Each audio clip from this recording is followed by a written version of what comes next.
Sees none of your business. You must not tamper with arrangements. Work hard and soon to pay your taxes. Never asking not so. Oh, do you poor little thing?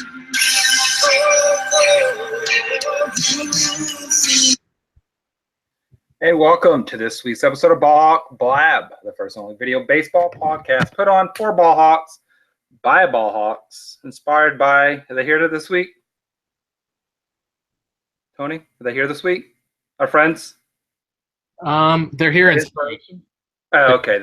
They've stepped away to use the restroom, getting ready for the show. Inspired by Hall & Oates. They're on tour again, so they can't always be here because they're doing a worldwide tour, and I know this because I saw them advertised when I was out in DC, and I almost started camping out and tried to get David to come up because Best Buds doing a watch the old Hall & Oates kind of world tour. That'd be pretty fantastic. Aren't they touring with a Duran Duran? Is that who it is? Is that it? Wow. They were earlier in the year. I don't know if they still are. That seems like a weird pairing. Like I know that they're both in the 80s, but beyond that, it's not really exactly like they're the same exact style of music. I don't know. Maybe they just didn't really have much say-so in it. That maybe they have the same promoter and they said, hey, you two aren't doing anything right now. Let's hit the road. Or maybe that's going to be a collab album. That's how they're both going to come back. It's a Duran Hall and Duran Oates.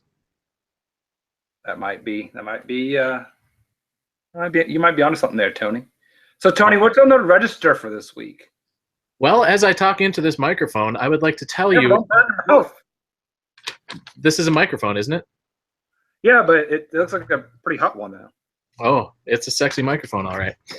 We are going to talk a little bit about Phillies legend Mike Schmidt.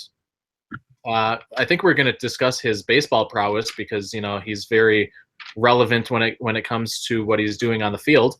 And then we're going to talk about the All-Star game because voting has already been going on for almost a month, which rightfully so because there's a lot that can happen in the first month that warrants a huge All-Star selection.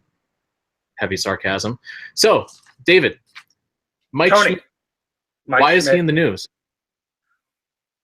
And I didn't read the article, so I don't have context behind what was going on or what was going on with the interview itself. But basically, he was asked about Odubel Herrera, who happens to be in town this week, and his ability to be a leader for the Phillies. And the gist of what Mike Schmidt was saying is that he doesn't believe that a lot of the Latin American players would make good clubhouse leaders because of the language barrier and that they wouldn't be able to reach all the players in the clubhouse. So I think that was kind of the gist behind what Mike Schmidt was trying to get across.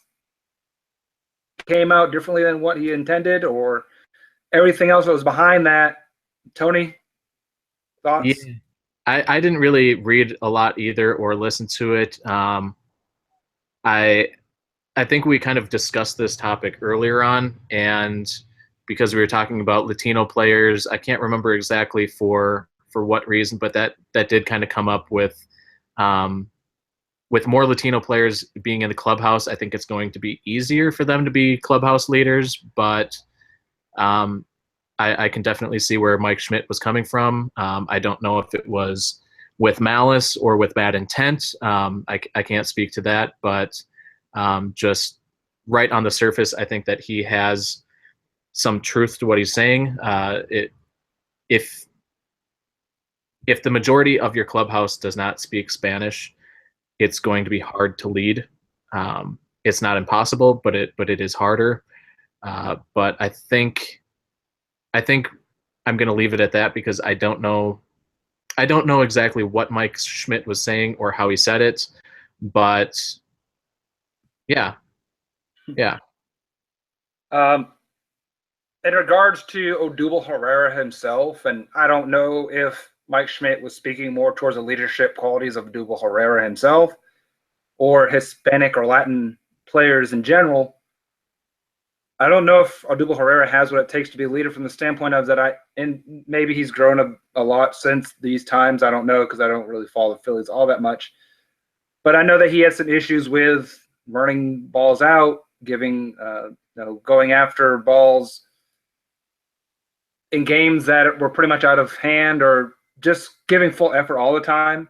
I think that plays into a little bit of maybe some of what Mike Schmidt was trying to get at itself. Maybe I don't know if it's the Latin influence itself that he's trying to get at or Odubel Herrera himself. No, with that said, there have been plenty of Latin American players that have been pretty good leaders in the clubhouse. Probably most recent and most notable of that being David Ortiz.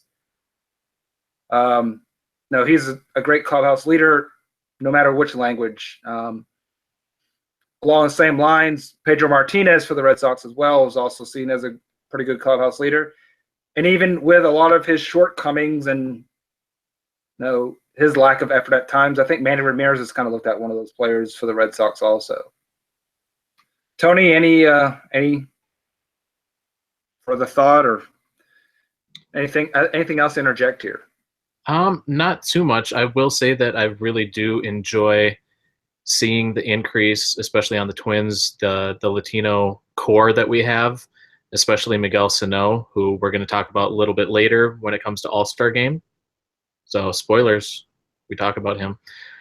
If you also couldn't tell by the name of the podcast or of this show itself. But I will say that I think that there's becoming more and more of a shift. How much that kind of plays into what we saw with the World Baseball Classic, and if American/English speaking players start to feel threatened, I think that will kind of present itself when we get to that tipping point when things become a little bit more even in the clubhouse itself. But quite honestly, I don't care who on my team is leading it, as long as they are leading it with a sense of fun, because I really do enjoy that, and a winning culture. Beyond that, it shouldn't matter as long as they're getting the job done. Yeah, I feel the same way. I mean, if anyone who's played sports growing up or even more at a competitive level, I think sports in general tend to be a great equalizer when it comes to different cultures and different backgrounds, because you all pretty much, for the most part, are working for the same goal of to win. So any differences you have, for the most part, there are players that tend to only care about themselves and their own performance, but even in that standpoint, they still want to win, and sometimes understanding how going about that might be a little bit different. But when you have winning as that goal, that kind of erases a lot of that. Well, this person has a different culture than I do. This person has these sort of differences than I do. So always looking at cultural differences and racial differences and thought differences and putting those aside, because when you come to being an athlete, your main objective is to be successful and to win. So, and I will say that when it comes to if Mike Schmidt was being racist, insensitive, or an idiot about it, I'll kind of throw this out there. When it comes to guys like him, Goose Gossage, or other former players that are speaking up about today's current game, F them. Who cares? They're former players at this point. They're not part of the current game, and quite honestly, if they have a problem with it, so be it. They're not in the clubhouse anymore. Let the guys in the clubhouse figure it out, and if that means that the game is changing, the game is changing. And I think that's what you said is the main thing that will it would all hash itself out. The players know who the hardest workers are. They're going to follow those players, and the ones that don't have that leadership gene, they're not. The players aren't going to follow that person. They are I think Larry would call it the clutch gene, but he's ripping that off from someone else. Yeah. So no, these players didn't get to these positions because they're lazy or because they had poor influences. They know who the people are that they can trust when it comes to having their back in battle. So anything other along those lines, Tony? I think we kind of Yeah, I just wanted to ask you, since we were talking about jeans a little bit, are you wearing any pants right now? I am pantless. Nice. I do have shorts on. I Yeah, have I have short. pants on right now I too. have short pants. Short pants. I have short pants. This show is brought to you by Short Pants. Buy some. Transitioning on to the next topic. Air it all out. Since we like the ball hawk, we figure it's best to free ball, right? Yeah. Going on to the next topic, let's discuss a little bit about All-Star Game. We'll talk about the ballots here in just a little bit, but we also wanted to discuss, especially I wanted to hear from you because it sounded like you had some good ideas. I didn't think of many off the top of my head, but you had some kind of flaws that you see in the voting system itself, as well as maybe some changes that might help the All-Star Game. Yeah, I think the game itself will wait until we get closer to the All-Star Game itself to discuss further. But I think if you look at voting in general, how it's changed a lot. I know Tony and I are a bit older, and even some of our younger ball hawks themselves probably remember the paper ballots where you got a stack and you'd punch the holes out, and that's how you voted. You could still go online as well, but it was last year, I believe, or the year before, that they did away with those paper ballots, which, no, that's fine. I think it's always fun to go to the supermarket or to the baseball stadium, to the minor league stadium, and get a handful of those paper ballots and punch out your favorite players to go to the All-Star game. Pow! Pow! Yeah. Or maybe with a little pen or a nail if you got a big stack of them. But what I've seen happening, or what you see, is no, you can vote 20 times a day for your favorite team, and you're registering by email address. So, no, how many different email addresses you have? And you have teams that are offering, basically bribing their fans to vote for that team itself, instead of picking players that are actually worthy of going to the All-Star game. No, I know the Braves are pushing Tyler Flowers hard for a catching spot, which Tyler Flowers is having a phenomenal year, but he's a platoon catcher. He's not really an all-star starter in my mind. Now, the catching position might be one of the weaker positions, so maybe he can sneak in there as a backup, but I kind of have an issue when it comes to fan bases kind of pushing these players that, yeah, they're decent players, but do we really need to have, or really even should we have, 6 Royals in the starting lineup? Yep. The one article that I did read kind of talked about this, and they also said that MLB is smart because they use a little bit nebulous language and some nice outs that were put in there kind of purposefully to eliminate guys like who was the Royal? Was it Alcides Escobar that year, or Omar Infante? I think was one Omar of them. Infante, that's right. He was basically batting 200, a really terrible, shouldn't have been in, but he was leading. But Major League Baseball did say that if they see anything fishy, and those aren't the exact terms, but basically boiled down to that they could eliminate those votes. So it does suck because it looks iffy for a while, but Major League Baseball, if they think that there's a surplus and they can somehow eliminate it, it's not like they actually have to answer to us. It's not hardcore voting like for president or some type of electoral office to represent us. They can delete it at their own will, and I think that they have done that in the past, and that's one way that they can get around the voting. I think they still want to be as honest as they can to what the voters have to say. But if we get it completely wrong, like Omar Infante, then they can change the results. Yeah, and I think no, the All-Star game has always been billed as a game for the fans, which I completely agree with. Um, but at the same time, a lot of the excitement behind the All-Star game has kind of left. And now, in about a month from now, when we get up to the All-Star game, I'll talk about what I think we can do to make the All-Star game exciting again. But when it comes to actual voting of the All-Star game, I almost think that whoa, goodness. All right. We're cool. Okay.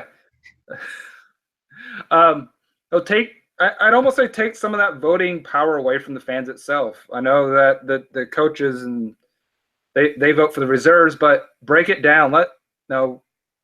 Give a percentage of the vote to the fans. Give a percentage of the vote to the media. Give a percentage of the vote to the players.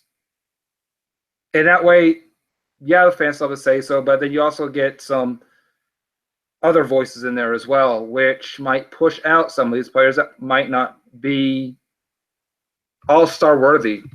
How would you feel if maybe basically Major League Baseball, either players and coaches or some kind of formula like that, would actually vote for the top vote getters and basically the starters, and then it was up to us in the last few days to pick basically the second team,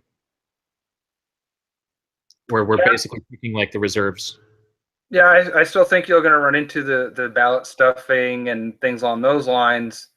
I know that influencing like the big names. It wouldn't be Bryce Harper kind of off the board or something like that. I think some of it also comes down to is how intelligent is the average baseball fan when it comes to non-stars as well. No, just looking at Twitter feeds and how fans see player development and roster management by front office staff and managers, it doesn't really seem to be most people have an idea of what's going on with that. So, yeah, I mean, I'm always up to giving different things a try, but at the same time, I don't have a lot of faith that your average fan knows the difference between Aaron Hicks and like Mookie Betts once you get outside of New England. Well, how about this then? What if each team, their fans get to select one player to send to the All-Star game, and then the rest of the roster is put together by coaches and players? I kind of like that a lot better because I think now you're getting a fan base's favorite player who they might not be as well known, and you're probably still going to get your top players in there as well because the managers and coaches, I think, have a better understanding of who these top players are. Yep. And then your fans are going to say, "Hey, this is a fan favorite. He might not be one of the top. I don't even know what they're at right now, 35, 40 players in the league, but no, this is a player that we love as a fan base." Yeah, maybe he's the long-term guy. Even like last year, if it would have been Plouffe around here, maybe he's a guy that has kind of toiled around, that gets unnoticed, and everyone rallies around him, as well as then you don't necessarily have to vote for only a position player. You could be voting for one of your bullpen guys. I think it creates a little fun in your own clubhouse and in your own stadium because now you're kind of competing within your own circle there of now at your own stadium with your own rosters. And you can also vote for the time frame is just as long, whereas if you're waiting for the league to basically pick who the top 9 guys are, like my first idea, they're not going to pick them until just before the All-Star game. So that means voting would only be for a couple days. And quite honestly, the reason why they have voting so early is just so people can start talking about the All-Star game and basically promote it for 3 extra months. So you still need to basically have long-term voting because it's just a way of promoting the All-Star game without advertising on traditional media. And they seemingly have the same commercial. They have one commercial they seemingly run for a month and a half. And then they basically have the same commercial when it comes to postseason. Yeah. So, all right, Tony. So we've kind of discussed our thoughts and theories on voting itself, and let's look at rosters themselves. So let's go through the AL and let's go back and forth, volleying back positions, starting at catcher. Who do you have as your vote for catcher? Well, and do we want to look at like kind of what we're looking at when it comes to why we're voting for this player, or? That's I don't know. We'll just kind of play it by ear. I'll give who is the leader right now. All right. Votes, and then we'll just kind of toss out our 2 cents in there. Right now, the top vote getter is Salvador Perez, and I think he's an okay choice, but I mean, seeing Wellington Castillo wouldn't be bad. How about you? Right now, and with a lot of the sabermetric stuff, I've kind of looked and put a lot of weight into the wins above replacement. And looking at that, no, it looks like Salvador Perez is the best. Is still the best catcher in the American League. Yeah. There doesn't really seem to be a lot of standout catchers in the American League itself. So, I'd have to go with Salvi as well. Yeah, and I think that's definitely one area where they're getting it right. Actually what they have for the top 5, and I think probably traditionally, more often than not, fans kind of get the catcher position correct because you kind of have to stand out and stand above the rest in order to get your name out there. Like I said, Castillo is not doing too shabby, kind of coming back down to earth lately, but Brian McCann, Gary Sanchez, they're not bad. 1 or 2 of them will be on the roster, but looks like Perez gets it. First base, that one is a lot tighter, and Miguel Cabrera is leading that right now. Who do you have? And here's the thing with the All-Star game, and this is where I think it hits and misses at the same time, is that a lot of players that are fan favorites and have great careers, they're almost going to be voted in every year by default. I think Cal Ripken kind of fell into that for a while. Of that, he really wasn't the top shortstop or third baseman anymore, but he's the player that people always voted for and always want in the All-Star game, even though he probably wasn't having an All-Star year. I would go with Miggy as well, based off of WAR, and I'm just going to look at who the position. How about Yonder Alonso? He's been having a great year. And that's also kind of what I was looking at when I said Wellington Castillo, just because I know that the All-Star game is also a game where they have to pick one from each team. So I don't like to see the starting lineup be all one team or be one that has basically had representation there for quite a long time. And I got sick of seeing Royals because they were good for a while. So that's kind of why I said Castillo. And quite honestly, the A's don't have much going on for them. So seeing a guy like Yonder Alonso, it's hard not to root for him. And just looking at the top first baseman in the American League, just based off of wins above replacement, it's actually Logan Morrison by it. Really? Yeah, a little of a 1.7. There's a lot of really good first basemen in the National League, but it seems to be an overlooked position in the American League. What's my buddy Joey Mauer at? Oh, he was up there a lot harder than I thought he was. He's above Miguel Cabrera as well as Eric Hosmer. Um, where was he? Where'd he go? Joe Mauer is a .7. Okay. And Miggy is a .6, and Hosmer is a .5. So kind of right there in the same neighborhood. All right. Moving on to second base, we have Jose Altuve in the lead. Yeah, I think that's just the right call. And I don't think there's much of an argument there that he is far and away the best second baseman in the National League, or excuse me, in the American League. Kind of got mixed up. And honestly, if there is going to be a team where all of them get voted in, it's got to be the Astros, just because their lineup is it's amazing. Yeah, and just kind of basing it off of looking at Jose Ramirez is the next closest second baseman, and he's almost more than half of a game behind Jose Altuve when it comes to an actual win. So Jose Altuve, you got the little man out there. Woo woo! All right, let's go to shortstop. I almost did third base, but we'll do shortstop. All right, going around the horn. They have Francisco Lindor right now. He has home runs, but Correa is only one home run behind, and I just like that middle infield of Correa and Altuve. I'd have to pick him.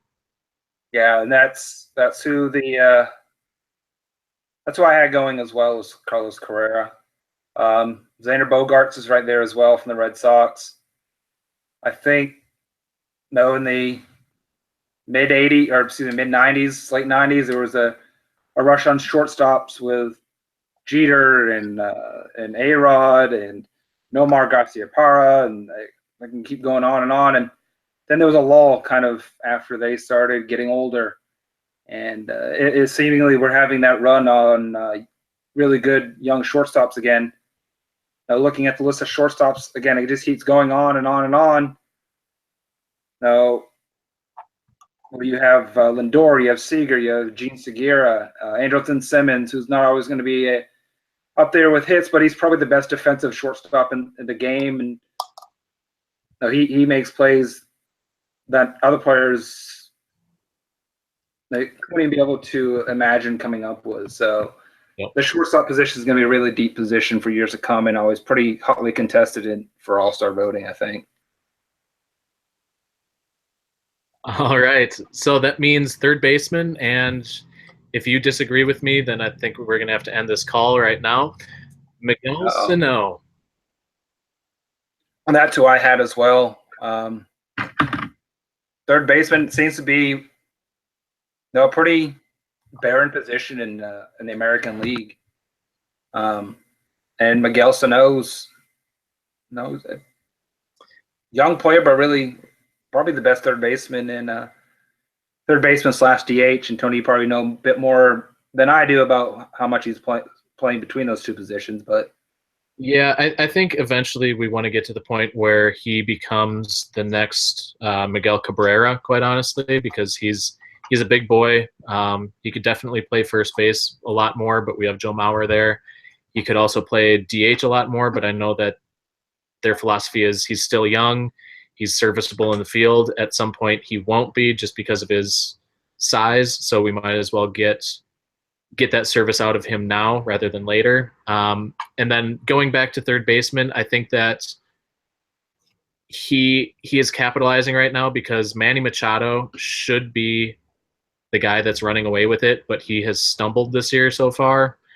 Josh Donaldson has also stumbled. He's starting to put it together a little bit more, but Sano, he can crush it. I think it's his for the taking as long as he doesn't get into a terrible funk, and he might be the lone Twins representative, but that's fine. And it also helps because who has two of his bats? This guy. Mm-hmm. You'll probably have a pitching representative too, I think, if Irvin Santana bounces back. And he's still Yeah, a member of the Twins as well, I guess. yeah, he took a pretty tough beating, but if you're going to give up a home run, you might as well give up a grand slam 600th home run to Albert Pujols, right? They'll go down in history, kind of like Rudolph. You're clever son of a bitch. All right, let's go to DH. It looks like Nelson Cruz is running away with this, and it's probably the right call. It's weird because you would think that the DH would be really deep, um, but it's surprisingly not. It's kind of starting to go back to that old too old to play the field type of position, and that's really unfortunate. And I think what a lot of American League teams have looked to do with their DH position, and I haven't really watched a lot of American League baseball in a while since I'm in a National League city, and growing up in the Northeast with the Red Sox, it was a lot more prevalent for me and something that I'll be up more on. But I think a lot of teams are kind of shifting to your DH doesn't necessarily need to be that thumper in the middle of the order. It might be someone that can get on base and kind of almost be a second leadoff hitter in the bottom of the lineup, kind of maybe like a 7 or an 8 hitter to set the table for the top of the lineup once they come back around. So you might not have that player necessarily that's just out there who's going to hit 40 home runs and strike out an exorbitant amount of times up there as well. Yep. So then we go to the outfield. It's really unfortunate because the guy sitting at number 2 is injured now. The top 3 are Aaron Judge, Mike Trout, and Michael Brantley. It's a severe drop-off. Aaron Judge is at 1.2 million. Mike Trout is just under that at about 1.15. And then Michael Brantley only has 500,000. So I think the top 2 are kind of running away with it. Unfortunately, Mike Trout will be injured, so he won't be able to play. They're getting Aaron Judge correct. He's going to come back down to earth. He can't keep it up. But for right now, they're getting that one correct. I just don't. Who else would you put as your other 2 outfielders?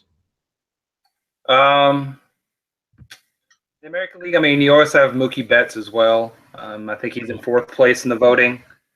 I haven't really followed the Red Sox enough this year to see he's not living up to what he did last year and his rookie year as well. George Springer's had a pretty good season so far. That's the name that I was thinking of too. So I'd probably be between those 2. Yeah, looks like George Springer has 16 home runs. So if you like the long ball, which I hear that the long ball. Chicks dig it, definitely want to go with those guys, especially because if you vote some of these guys in, I've been one that likes to have my all-star game guys represent the home run derby. I don't like it when the home run derby guys aren't voted in the all-star game. It just feels weird. So a guy like George Springer, he could definitely fill in for the home run derby. Right. So that finishes up the AL. Moving over to the NL, it looks like the Cubs aren't doing as well in the standings lately, so maybe they've been falling, or maybe Larry has just taken some time off and hasn't been stuffing the box. Well, yeah, stuffing the box. Be careful there. So, all apologies, Mrs. Abneri. Yeah, and that's a sticky situation. Smelly one. I mean, Larry is just getting out of school probably as well, so he might not have had as much time to spend his days stuffing the ballot box. Yeah, or maybe he had a lot of time when he was at school, but now he doesn't have that time free at the computer lab anymore, and he's at home sleeping in, just being lazy like Cole. So that's probably what's happening. Yeah, very well could be. So, well, So for catcher, overall, Buster Posey is running away with it, and he's not running after players though to keep them from. No. If there's a fight, he's going to let you fight it on your own. He just might stand back there with the umpire, kind of saying, "Hey, who do you think's going to win?" Yep. Because I think that's what he was doing back there. He had a bet with the umpire. I haven't been paying much attention. It's kind of funny because you mentioned you're not well versed in the American League for obvious reasons, and I'm not as well versed in the National League for obvious reasons. I'm just looking right now at Yadier Molina. It looks like he isn't getting the fan support that he usually does. He's having just a average year, so this is kind of a little bit interesting. And I kind of think Buster Posey's popularity has kind of surpassed that of Yadier's. But I thought that the Cardinals had the best fans in baseball. Wouldn't they stuff the box a little bit more? You would think so. I mean, they'll tell you that they're the best fans in baseball. Plus, it makes sense that a Giant is running away with it because, I mean, San Francisco is part of Silicon Valley, and those guys are really good at the computer. So I'm sure it's just writing codes and stuffing some ballot boxes there. Yep, writing some code. Yep. Cheaters. Cheater. And then first base, it looks like Rizzo was taken over and he's in second place by only 13,000, but Ryan Zimmerman took over the lead. How do you feel about that? I'm good with that. Zimmerman's having a remarkable year. Rizzo, I think, is getting a lot of the votes just because he's Anthony Rizzo. He plays for the Cubs, and the MLB kind of puts him out there to be popularized, or they put him out there as Kevin Millar says. They put them out. He put them out there on Front Street. So he's kind of the face of Major League Baseball when it comes to first base, because it's what Major League Baseball, or he's one of the people that Major League Baseball has decided that we want to promote our product through. So yeah, it doesn't really surprise me. He's right up there at the top. He's kind of one of those harmless, lovable, aloof type of guys where he's a nice cartoon character. He's not going to be violent. He's not going to get in your face. He's a guy that you can rally behind. Not saying that Ryan Zimmerman isn't that guy, but Rizzo, he just won a World Series with the Cubs last year. So I mean, he has that going for him too. I wouldn't be surprised to see Rizzo take the lead, especially when he starts to heat up a little bit more. But it'll be nice to have that rivalry of Nationals versus Cubs kind of fueled at least midway through the season as well. Yeah, and I don't think Paul Goldschmidt he's a great player. I think he kind of gets flies under the radar a bit for playing in Arizona, who doesn't get tons of publicity. But he might be one of the best first basemen in baseball right now as well. What about your boy, Freddie Freeman? And that's kind of another thing that I have an issue with, I guess, when it comes to All-Star voting. I think Freddie Freeman is probably the best first baseman in baseball right now. Well, not right now because he has a broken thumb or a broken bone in his hand. But the Braves are still pushing for him to be voted for. He's not playing. So why are we going to vote for him if he's not even going to be playing? How long is he out? He has it was a 10-week injury. I think he's about week 3 right now. So it's still another 7 weeks. So he can't even play in the All-Star game. Right. So and even if he were healthy by then, I think the All-Star voting should reward a player that's done it up to that point in the year. It doesn't mean that a player that's gone on the disabled list, should be held out for voting. But when you're missing 10 weeks, and possibly coming back at that time, I don't think. No, you're taking opportunity away from someone that's busted their ass that first half of the season to get stats. But if Freeman were healthy and he weren't the number 1 vote getter, then I would hold that up for an example of a definite thing that was wrong with the system itself. But for the fact that the Braves are still pushing people to vote for Freeman, and he's not even going to play in the game. I get it, but I don't get it. Yep. So second base, we have another national, Daniel Murphy. Yeah, and I think Murphy's really blown up since he had a great postseason with the Mets 2 years ago, and he signed that big contract. And I'm always weary of these players that have great postseasons and sign a big contract the following year, because a lot of times it doesn't work out that well. That they kind of caught lightning in a bottle for a short period of time, and now they don't really live up to the rest of that contract that they're signing. But Daniel Murphy's done it for the past 2 years, so I see him as probably, no, without a doubt, the top second baseman in the National League.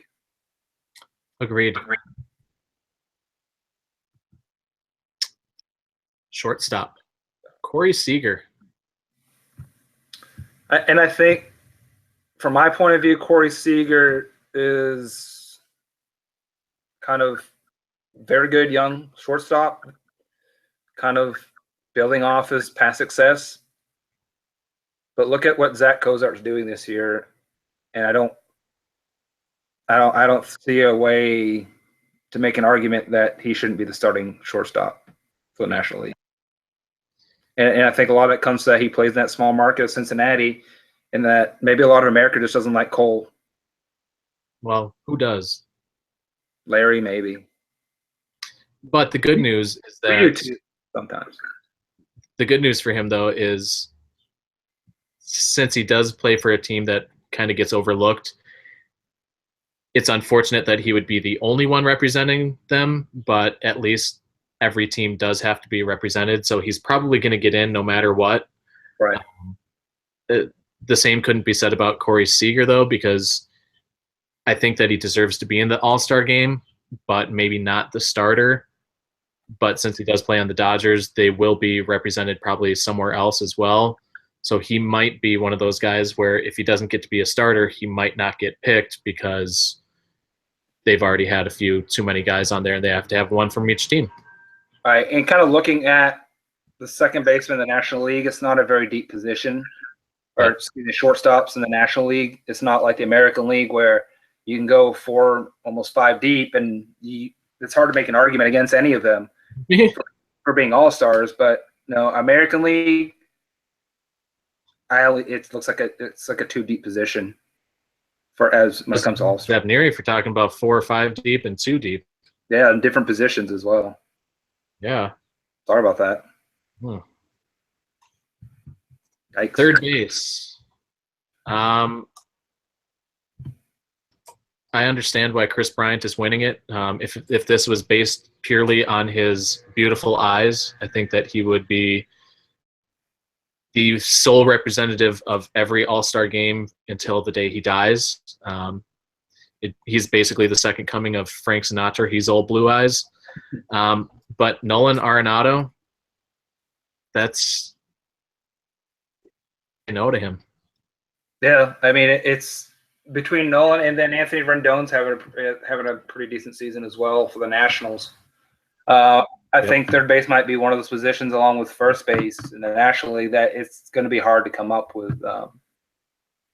Though they got 3 third basemen. Could, and I don't think you'd be wrong for doing so. DH, National League. Oh, never mind. I like your enthusiasm and your ability to read ahead, possibly in the future, to maybe the days where pitchers don't hit in the NL, but they still do. The outfield, Bryce Harper, Charlie Blackmon, and Jason Hayward. Interesting. Yeah. Huh. Interesting. I get Bryce. I even get Charlie.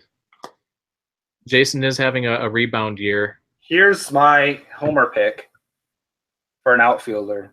Matt Kemp. No, but again, he might be one that's going to be hard to keep out. But Ender Inciarte. as the starting center fielder. He notoriously starts off very slow.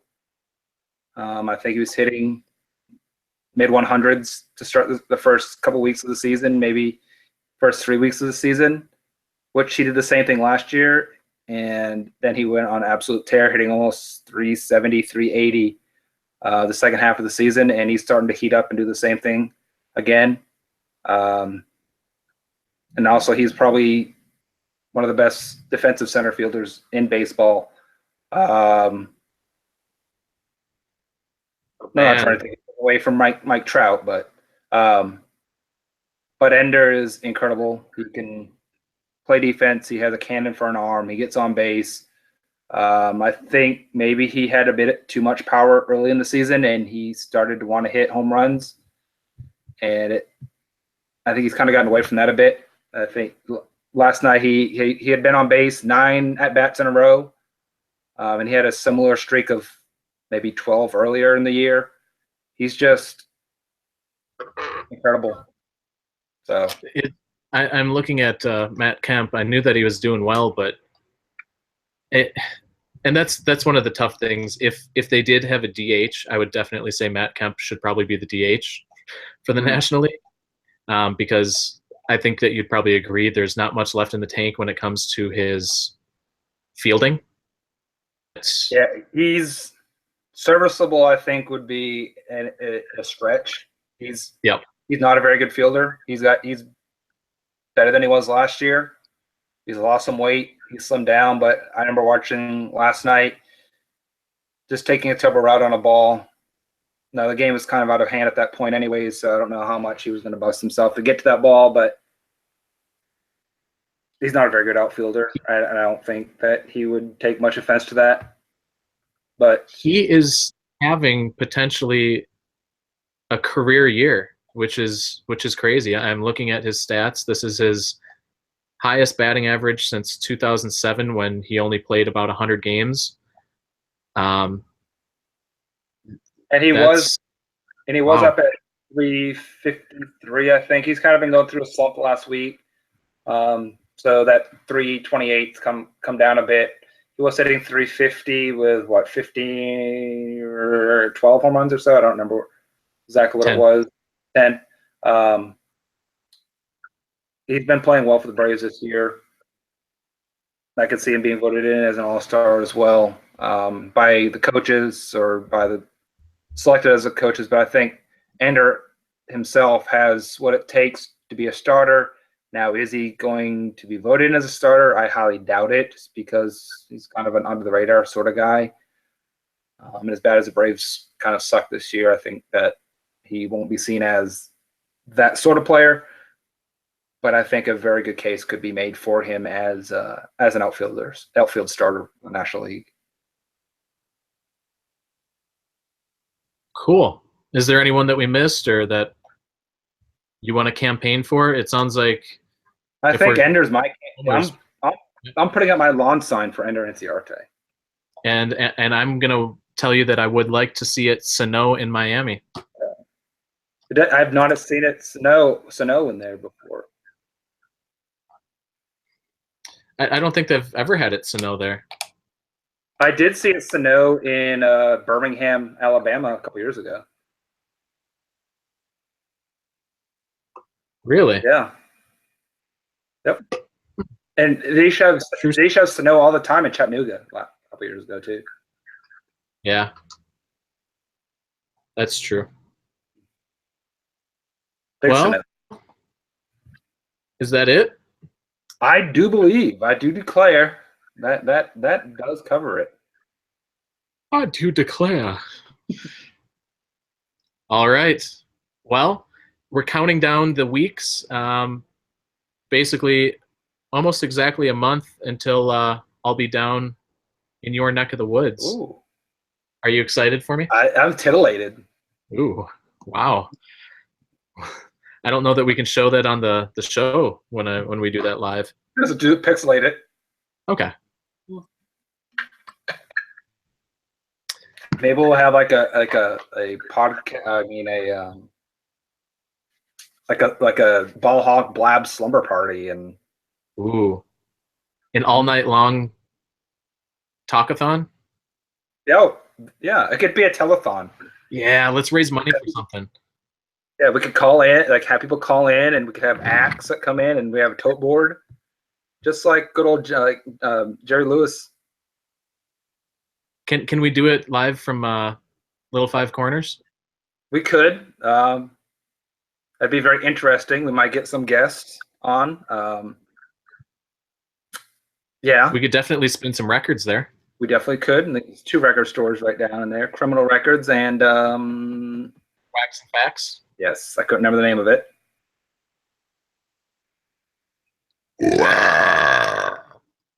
Ooh, Down with the Sickness.